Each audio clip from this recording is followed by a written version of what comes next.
energy. Henri. Good afternoon, everybody. It's a real pleasure to be here. I feel privileged to be in company of so many competitors, but today it's in good spirits. So let me start. Most technologies, if not all technologies, in the short term are always overestimated and in the long term very often are underestimated.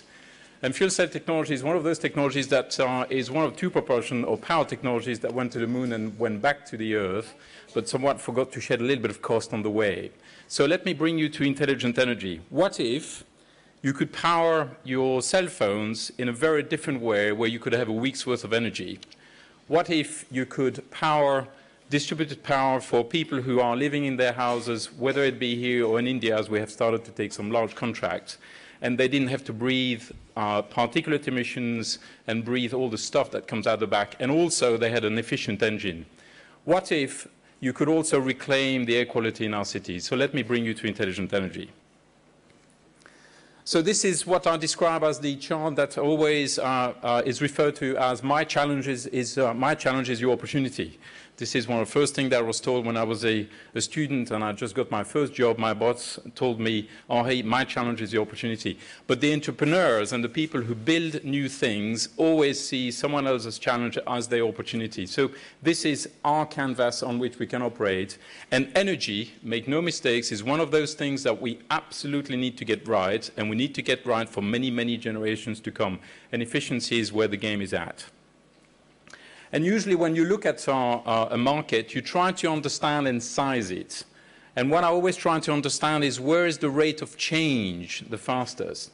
And if you look at this chart here, renewables, and I look at that in terms of efficiency as a whole as well, is bringing all these things together. And you can see the pace of change between 87 to 2011 and 11 to 35. The increase is most marked in renewable. Gas is another one. Now, hydrogen is one of those things that everybody talks about, but what does that mean to us? So I'll show you a few bits afterwards. I always came up with a prop. When you sell some stuff, have some things to show. So one of these things that most people underestimate is how flexible hydrogen is. It is genuinely the lost twin of electricity in the sense that both together allow you to decarbonize supply from demand. And this is a superb chart that the European Commission put together some time ago, which shows all the things that you can create hydrogen from and how you can apply them to. And electricity is very similar to that, which then allows you to play a lot of tunes and generate it locally in the local community for local use, for instance. So if we look at intelligent energy, what are the things we did? Well, we started by something that looks like this. And the team's challenge, an opportunity, so that's the stack, that's the heart of an engine, that's where you have the equivalent to a piston and cylinder in your car, but there's nothing moving in there, so it's very efficient. And I told the crew that, look, how can we power a phone? So they came up with something like this, which you can stick in a phone.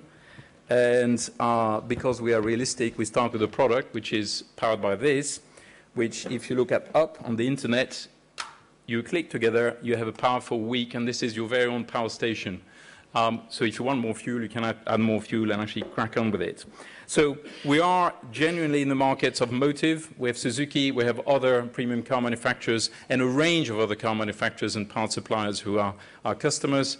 In consumer electronics, we have some of the largest consumer electronics companies to really change the way we do stuff and the way we can actually power our cell phones with. Think of it like this, 30% of Kenya's GDP is paid through cell phones, M-Pesa by Safaricom.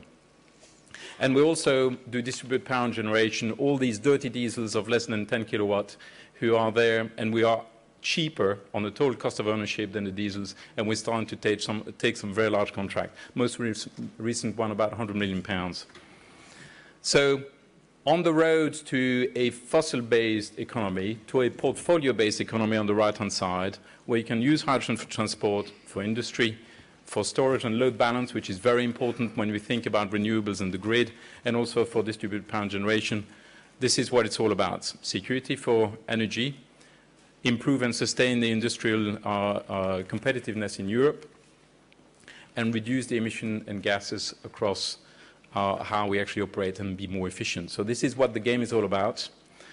And on these good words, I'll thank you. These are all powered by Intelligent Energy Inside, and hopefully there's nobody from Intel. If so, I apologize. Thank you. Thank you very much indeed, Henri. Thank you. Okay, we now move on to our third and last presentation. Claus, who, as I say, is from Novozymes.